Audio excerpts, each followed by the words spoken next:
Welcome back, guys, to another episode of BJJ White to Black.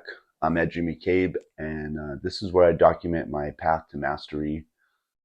It's been a little while since I posted, so I just want to give you guys a couple updates on some milestones that have happened in my life, and then my theories on the Blue Belt Blues. So let's talk about it.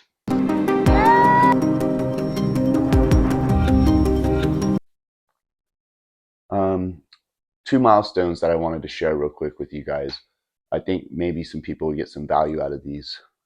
Number one is I turned 44 on February 14th. So um, this is pretty significant age for me because 34, when I was 34, that was the last year of my old life, basically.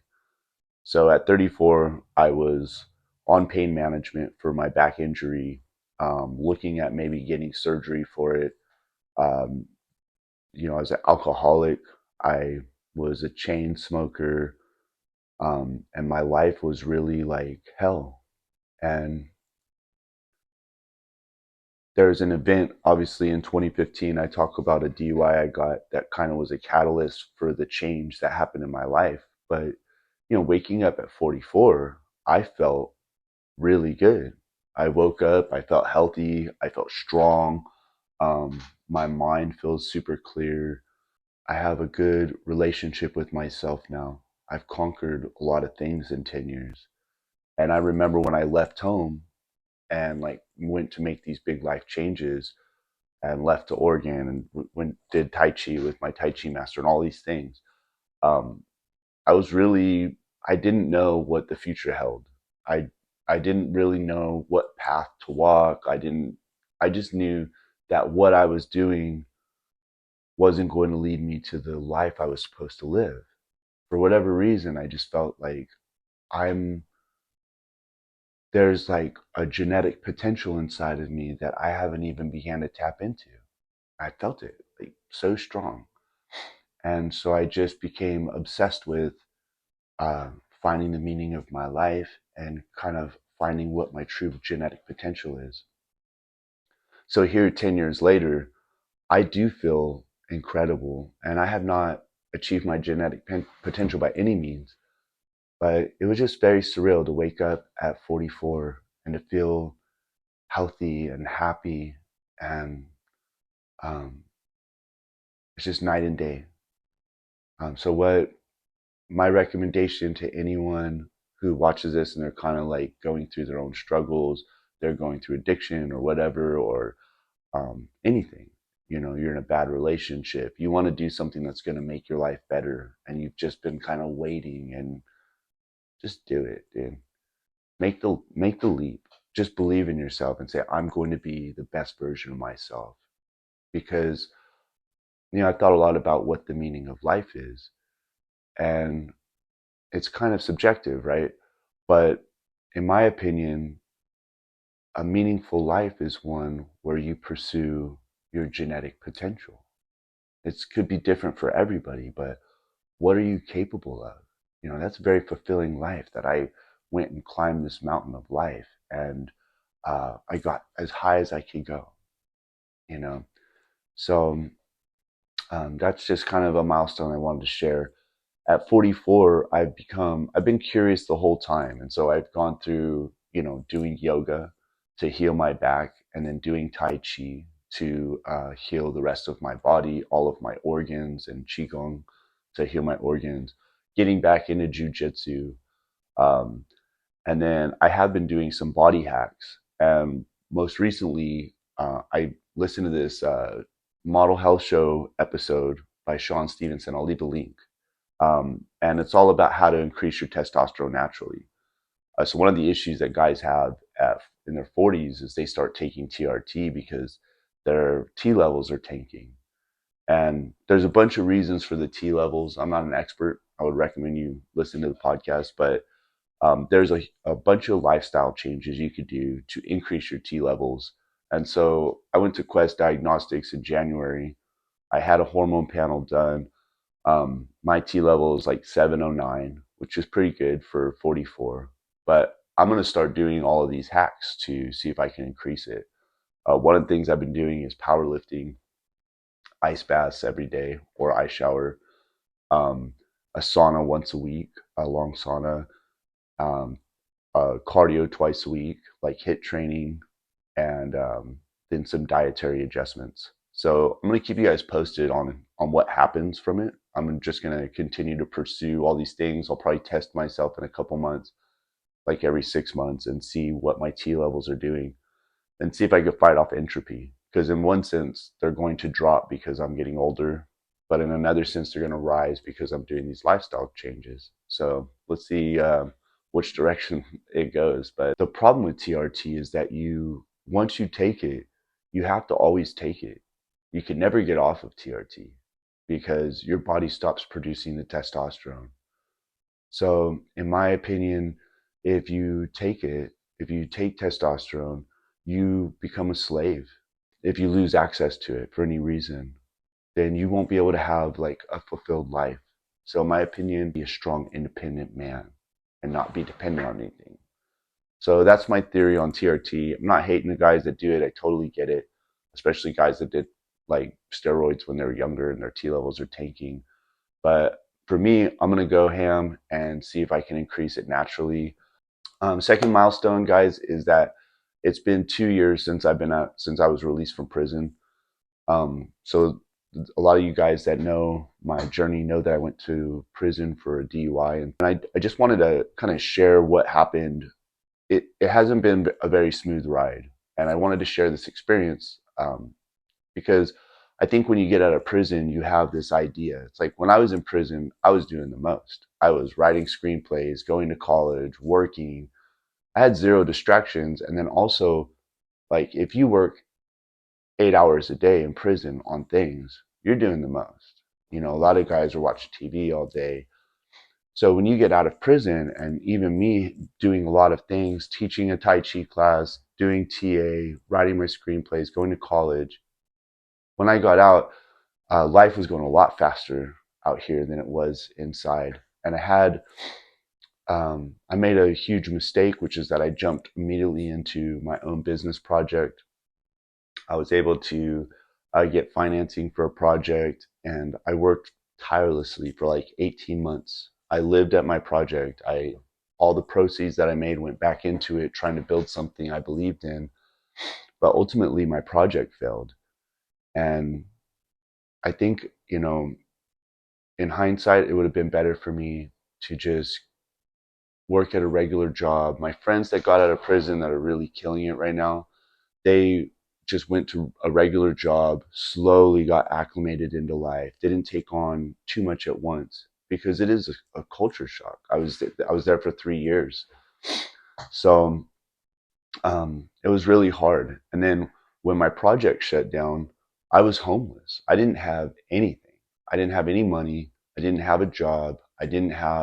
All I had was my car, a Prius that my friend had given me, and like a few items, a few pieces of, a few belongings.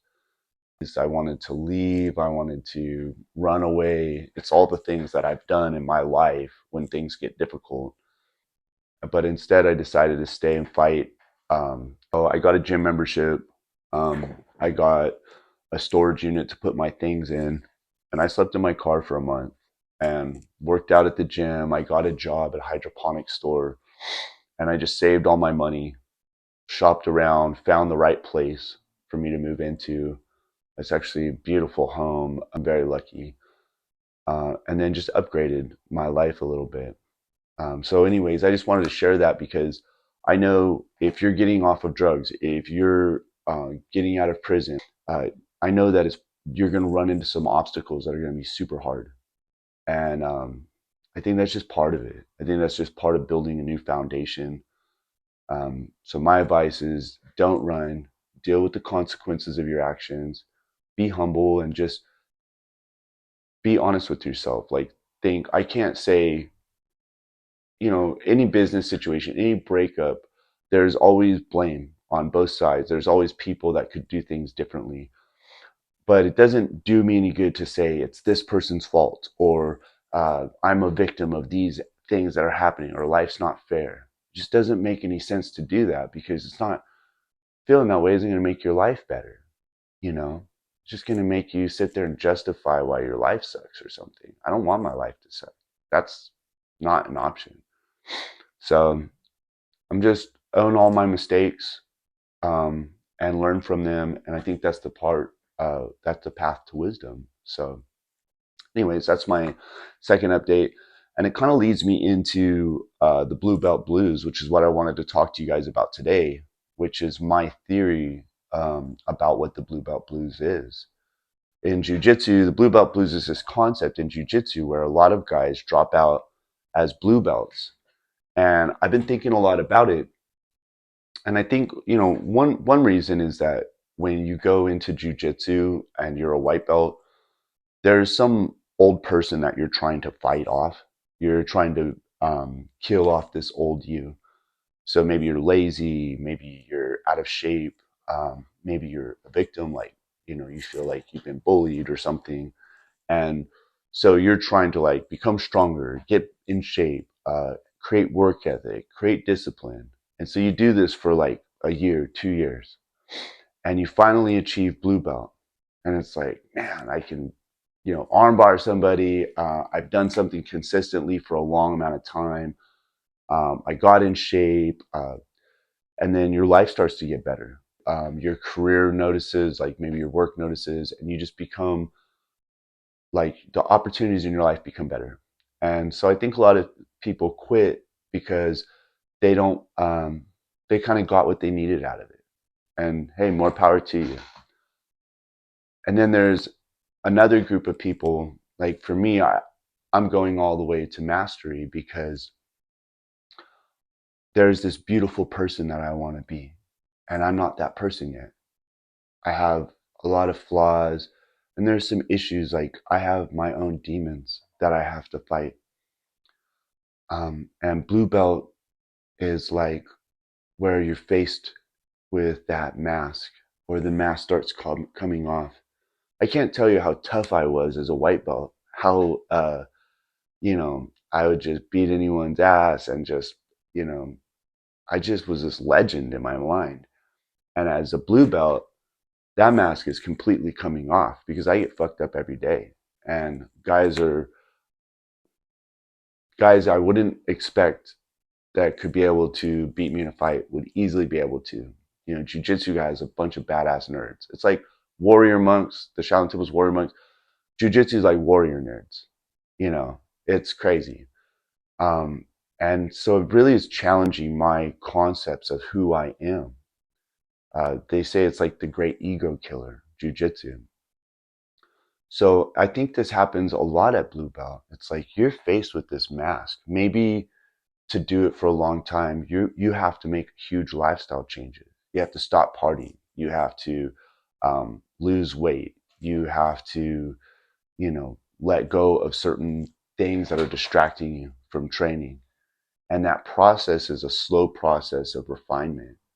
And I think it's hard for people to take the mask off. I think it's hard for them to look at themselves in the mirror and honestly say, like, man, you have a lot of work to do. And it's easier for us because we're in a world where a lot of people are complacent. A lot of people are out of shape. A lot of people do stupid stuff. A lot of people get high or get, fucked up all the time. So it's easy for us to just kind of be like, hey, I'm here with this group of people. Everybody's doing it. That's the easy road. The hard road is to say, I'm not nearly my best self yet. And so that's my theory about the blue belt blues. It's like the mask is coming off, and you have to face that person. I remember this movie, The Never Ending Story, and this kid, like it's like the worst quest. There's these three quests this kid has to go on. The hardest quest is look at yourself in the mirror, and it'll show you your true self. And the guy says knights run screaming, and you know warriors realize they're cowards. So that's the process that I think I'm going through, where I'm like, man, I am not honest. I am not, I don't exist in a state of love like I want to exist in. Um, I don't make like the best lifestyle choices. It's not things that I talk about too much, but they're things that I know in my heart I could do differently. And I know that blue belt is my cocoon. It's like I'm getting inside of this. In fact, the jujitsu journey in general is my cocoon. And that if I just go towards black belt, I'll get out of that cocoon and I'll be beautiful. And there's a lot of reasons why I carry a lot of things with me from my past. There's a lot of reasons why I don't feel that way right now. But I feel more that way than I did a year ago. And I know I'll feel more that way in another year. So I'm not going to quit. Blue belt is base camp at Mount Everest, and jujitsu is the mountain. So I've got to base camp. I've talked to guys. I got my gear, and now I have to climb that mountain. And nothing's going to keep me from climbing it. You know, I'm kind of running long, but there's one more thing I wanted to share. It's like the reason I didn't make these videos uh, more recently is because somebody stole my laptop and they busted the window out of my car while I was training. I came out. It's $1,000 Prius. It's like a shitty car. I'm obviously not rich, and somebody decided that it was a good idea, like to bust the window out of my car and steal my laptop and my glasses and some, screenplays that I had been writing out of my car while I'm training and just dip on me. And life is like this. It's going to be throwing things at you. I gamified it. This is what I do now. It's like, how can I not be a victim from this? I YouTubed, I found a pick apart with a Prius in it that had a window, a driver's side window. I YouTubed how to pull it out, went to the pick apart, pulled the window out, $56 for the window, put it in my car, and went to work. And this is my path now as a blue belt. I'm starting to handle my shit. And anyways, it's nothing's gonna stop me from climbing this mountain. And by climbing the mountain, one day I'm gonna be a great man. I really believe that. So that's my theory on the blue belt blues. I'm running a little long today, but I just wanted to catch you guys up to date on the things that are going on in my life. Don't quit. Continue to pursue your greatest self. Continue to pursue having a great life. If you guys have any questions, if you guys want to talk about any of this stuff, hit me up in the comments. Please like this video, subscribe, and I will talk to you guys on the next one. Thank you. Would you say I'm the best white belt you've ever met? No, absolutely.